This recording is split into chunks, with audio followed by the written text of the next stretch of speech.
दोस्तों, अगर बात करें रियल एस्टेट क्या होता है, व्हाट इज़ रियल एस्टेट, तो आप देखेंगे कि रियल एस्टेट शब्द का इस्तेमाल दो प्रमुख रूप से किया जाता है। एक रियल एस्टेट बिजनेस के तौर पर और दूसरा रियल एस्टेट इन्वेस्टमेंट के तौर पर। तो अब ऐसे में सवाल आता है कि वास्तव में रियल एस्टेट होता क्या है, ये कैसे काम करता है, ये कितनी तरह का होता है। तो आज के इस वीडियो में मैं आपसे विनय सिंह यही बात करने वाला हूँ।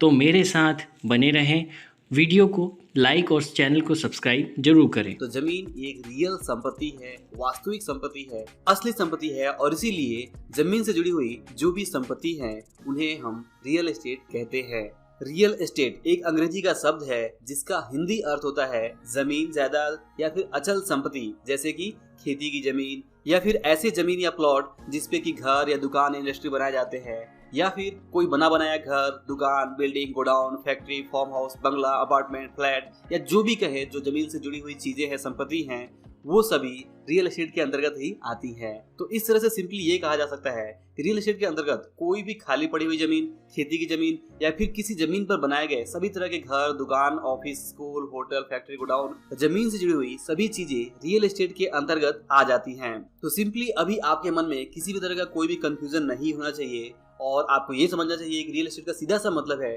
जमीन, जायदाद और जमीन से जुड़ी हुई जो भी संपत्ति है, जैसे कि घर, दुकान, office, school, college, hotel, company, factory, godown या जो भी जमीन से जुड़ी हुई चीजें हैं वो सब कुछ रियल एस्टेट ही है। अब अगर बात करें रियल एस्टेट मुख्य रूप से कितने तरह के होते हैं, तो आप देखेंगे रियल एस्टेट मुख्य रूप से 5 प्रकार के होते हैं। सबसे पहला है जमीन यानी कि लैंड। आप देखेंगे कि जमीन भी अलग अलग तरीके के हो सकते हैं, जैसे कि खेती करने वाली जमीन, बंजर जमीन या फिर ऐसे ही खाली पड़ी हुई जमीन या फिर किसी भी तरह की कोई भी जमीन को हम रियल एस्टेट कह सकते हैं। अगर जमीन की कैटेगरी की बात की जाए तो जमीन की कैटेगरी भी बहुत सारी अलग तरह की होती है, जैसा हमने कहा खेती वाली जमीन, बंजर जमीन, अनडेवलप्ड जमीन, डेवलप्ड जमीन या फिर किसी स्पेशल काम के लिए रिजर्व जमीन, जमीन का कोई छोटा टुकड़ा, बड़ा टुकड़ा या फिर कोई बड़े बड़े फार्म हाउसेज, ये सभी तरह के जो भी जमीन है, लैंड है, प्लॉट्स है, ये सब रियल एस्टेट के अंतर्गत आ जाते हैं। और इसके बाद दूसरी जो कैटेगरी है वो है रेसिडेंशियल रियल एस्टेट। हिंदी में कहे तो रहिवासी जमीन जायदाद यानी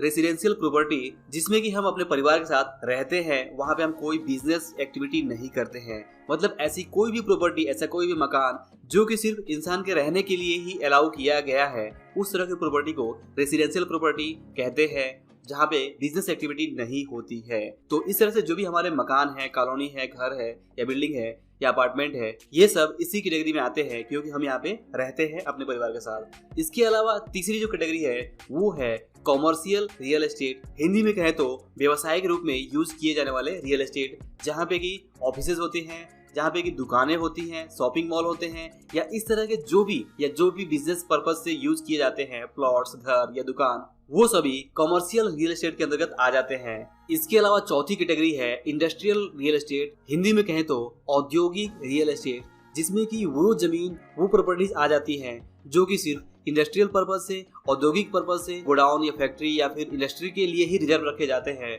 वो सभी इंडस्ट्रियल रियल एस्टेट के अंतर्गत आ जाते हैं। अक्सर किसी भी शहर में कोई भी एक इलाका होता है जो कि इंडस्ट्रियल पर्पज से रिजर्व कर दिया जाता है और वहाँ पे इंडस्ट्रियल उद्योग को डेवलप किया जाता है और इस तरह की जो भी प्रॉपर्टीज वहाँ पे बनाई जाती हैं वो इंडस्ट्रियल प्रॉपर्टीज होती है, इंडस्ट्रियल रियल एस्टेट होता है। इसके अलावा जो पांचवी टाइप की रियल एस्टेट है वो है गवर्नमेंट ऑन्ड रियल एस्टेट। मतलब कि जो ऐसी प्रॉपर्टीज है, जो ऐसी जमीनें हैं जो गवर्नमेंट अपने अंदर में रखती है, जैसे कि रोड हो गए या इस तरह की जो भी गवर्नमेंट की अपनी खुद की प्रॉपर्टीज है, जहाँ पे गवर्नमेंट अपने ऑफिसेज बनाती है, अपने गोडाउन बनाती है, अपने जो भी गवर्नमेंट पर्पज से जो ऑफिसेज, बिल्डिंगे या जमीनें यूज की जाती है, वो सभी गवर्नमेंट ऑन रियल एस्टेट होती हैं। तो दोस्तों, ये है 5 तरह के रियल एस्टेट, जो कि सबसे पहला है लैंड यानी जमीन से जुड़ी हुई रियल एस्टेट, दूसरा है रेसिडेंशियल रियल एस्टेट, तीसरा है कॉमर्शियल रियल एस्टेट, चौथा है इंडस्ट्रियल रियल एस्टेट और पांचवा है गवर्नमेंट ऑन रियल एस्टेट। अब अगर बात करें रियल एस्टेट एक बिजनेस के तौर पे, तो आप देखेंगे कि रियल एस्टेट अपने आप में बहुत ही बड़ा बिजनेस है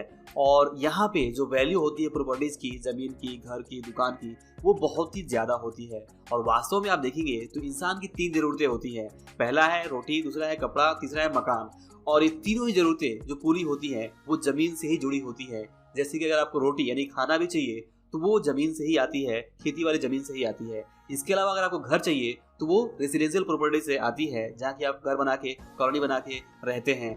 इसके अलावा अगर आपको कपड़े चाहिए तो वो भी जमीन से ही आते हैं। जमीन में ही कपास लगाए जाते हैं जो कि बाद में फैक्ट्री में जाते हैं और फैक्ट्री से कपड़े बनते हैं जो कि बाद में मार्केटिंग एंड सेल्स के थ्रू हमारे पास आता है। तो इस तरह से आप देखेंगे कि रियल एस्टेट अपने आप में बहुत ही बड़ा बिजनेस है और इस बिजनेस में बहुत सारे अलग अलग तरह के लोग जुड़े हुए हैं।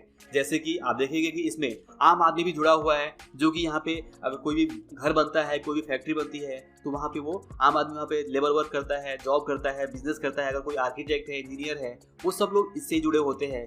इसके अलावा छोटे बड़े जो भी बिजनेसमैन होते हैं तो वो बिजनेसमैन भी इससे जुड़े होते हैं। इसके अलावा जो बैंक है, फाइनेंस कंपनी है, वो भी जुड़ी होती है और सरकार भी यहाँ पे जुड़ी हुई है, क्योंकि जब भी कोई प्रॉपर्टीज के लेन देन होते हैं तो वहाँ पे सरकार अपना टैक्स लेती है।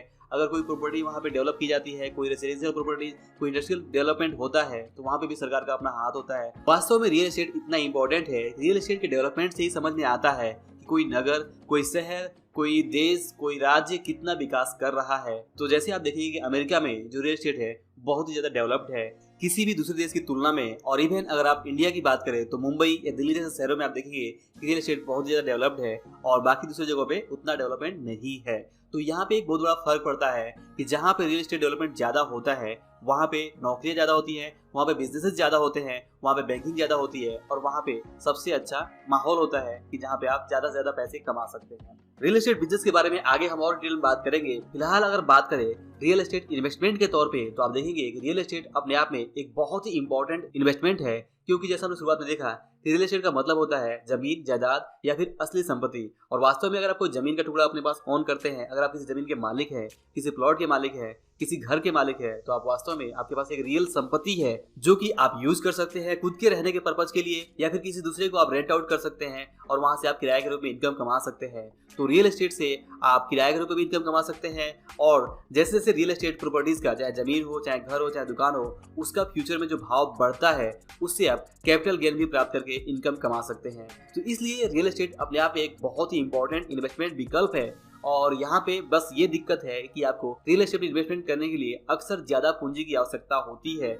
लेकिन रियल एस्टेट की सबसे खास बात यह है कि सिर्फ रियल एस्टेट एक ऐसा इन्वेस्टमेंट है जहाँ पे कि बैंक आपको लोन देती है कि आप रियल एस्टेट खरीद के वहाँ पे इन्वेस्टमेंट कर सकते हैं। तो ये इसे बहुत ही स्पेशल इन्वेस्टमेंट बनाता है, क्योंकि यहाँ पे बहुत ही अच्छा लिवरेज आपको मिलता है। इसके अलावा दोस्तों अगर बात करें, जैसे हमने आपको शुरुआत में कहा कि वीडियो के अंत में मैं आपको एक इंटरेस्टिंग बात बताऊंगा रियल एस्टेट के बारे में। तो दोस्तों रियल एस्टेट यानी कि जमीन, जायदाद या घर या दुकान, ये जो भी चीजें हैं, इसका जो असली मालिक होता है वो अंत में सरकार ही होता है। जी हाँ, रियल एस्टेट चाहे भले ही आपके नाम से कोई घर हो, दुकान हो, जमीन हो, लेकिन अगर उस घर, दुकान या जमीन का अगर आप प्रॉपर तरीके से टैक्स नहीं भरते हैं तो आप देखेंगे कि कुछ सालों बाद से अगर आपने टैक्स बहुत सालों तक नहीं भरा तो गवर्नमेंट आपसे उस जमीन या उस घर या दुकान की टैक्स की वसूली के लिए आपकी वो जमीन अपने कब्जे में ले सकती है। तो यहाँ पे अगर गवर्नमेंट अपने कब्जे में ले सकती है तो इसका मतलब क्या हुआ? इसका मतलब यही हुआ कि आपको प्रॉपर तरीके से कोई भी जमीन, कोई भी घर, कोई भी दुकान का टैक्स भरते रहना होगा।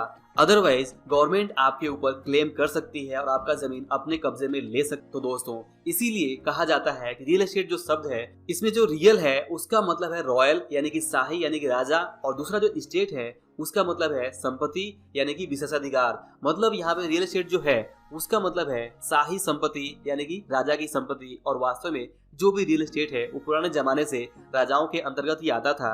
बाद में भले ही प्रजातंत्र या फिर डेमोक्रेसी के हिसाब से लोगों में डिवाइड कर दिया गया, बट अंत में आप देखेंगे कि आज भी, पुराने जमाने में भी और आज भी, अंत में जो सरकार है वही हर रियल एस्टेट की मालिक है। तो इस तरह से आप इस फैक्ट को जरूर ध्यान में रखें, क्योंकि ये बहुत ही इंटरेस्टिंग फैक्ट है जो अगर ध्यान में रखते हैं तो आप प्रॉपर तरीके से अपने टैक्स को भरते रहेंगे और आप उसके मालिक बने रहेंगे। तो दोस्तों आई होप कि आपको इस वीडियो से समझ में आया होगा कि रियल एस्टेट क्या होता है और ये किस तरीके से काम करता है, इसमें कितने अलग तरह के रियल एस्टेट होते हैं। तो अगर वीडियो पसंद आया हो, काम का लगा हो, तो आप इस वीडियो को लाइक और शेयर जरूर करिए।